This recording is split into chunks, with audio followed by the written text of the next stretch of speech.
ప్రజల కోసం, ప్రజల హక్కుల కోసం public demands news channel. Welcome to public demands.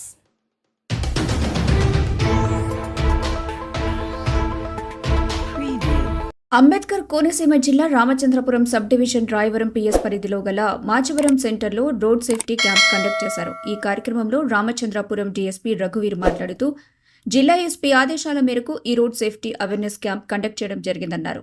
86% road యాక్సిడెంట్లు జరుగుతున్నాయని, హెల్మెట్ ధరించకపోవడం వల్ల ప్రాణాలు కోల్పోతున్నారని తెలియజేస్తూ ప్రతి ఒక్కరూ హెల్మెట్ ధరించాలని తెలియజేశారు. టూ వీలర్ల ప్రయాణికులను ఆపి హెల్మెట్ ఇప్పించి వారితో హెల్మెట్ ధరింపజేసి పంపించడం జరిగింది. విధిగా ప్రయాణికులు ప్రతి ఒక్కరి రికార్డును పరిశీలించారు. కార్డు సరిగా లేని వారికి ఫైన్ విధించారు.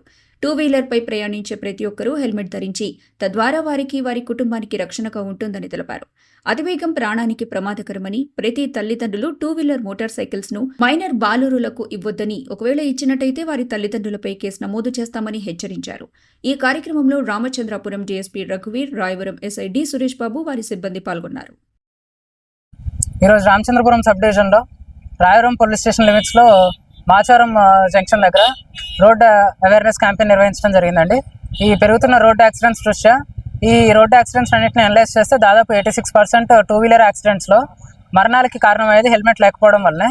అందుకని హెల్మెట్ ధరించమని చెప్పి అవేర్నెస్ క్యాంపెయిన్ క్రియేట్ చేయడంతో భాగంగా వాళ్ళ మీద ఈ చలాన్స్ వేయడము, అట్లానే వాళ్ళకి అక్కడికక్కడే హెల్మెట్స్ ఇప్పించడము, హెల్మెట్స్ ధరింపజేసి వాళ్ళని పంపించడం జరిగింది. ఇట్లానే అందరికీ తెలియజేసేది ఏమంటే, మీరు ఇళ్ళ నుంచి బయటకు వచ్చేటప్పుడు బైక్ తాళాలతో పాటు హెల్మెట్ కూడా ధరించడం తప్పనిసరి. హెల్మెట్ పెట్టుకొని బయటకు రండి. హెల్మెట్ ఉంటే మనకి మన కుటుంబ సభ్యులకి ప్రాణరక్షణ ఉంటుంది. థ్యాంక్ యూ అండి. చిన్నపిల్లలకి ఇప్పుడు పెద్ద తల్లిదండ్రులు కూడా చిన్నపిల్లలు 18 ఏళ్ళు నిండకముందే చిన్నపిల్లలకి బళ్ళు ఇవ్వడం వల్ల, టూ వీలర్స్ ఇవ్వడం వల్ల వాళ్ళకి మాత్రమే కాకుండా రోడ్డు మీద వెళ్ళే మిగతా వాళ్ళకి కూడా డేంజర్లో పడేసే అవకాశం ఉంది.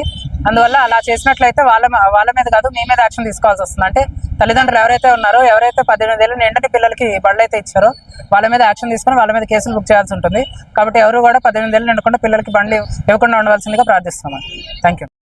ప్రజల కోసం, ప్రజల హక్కుల కోసం పబ్లిక్ డిమాండ్స్ న్యూస్ ఛానల్.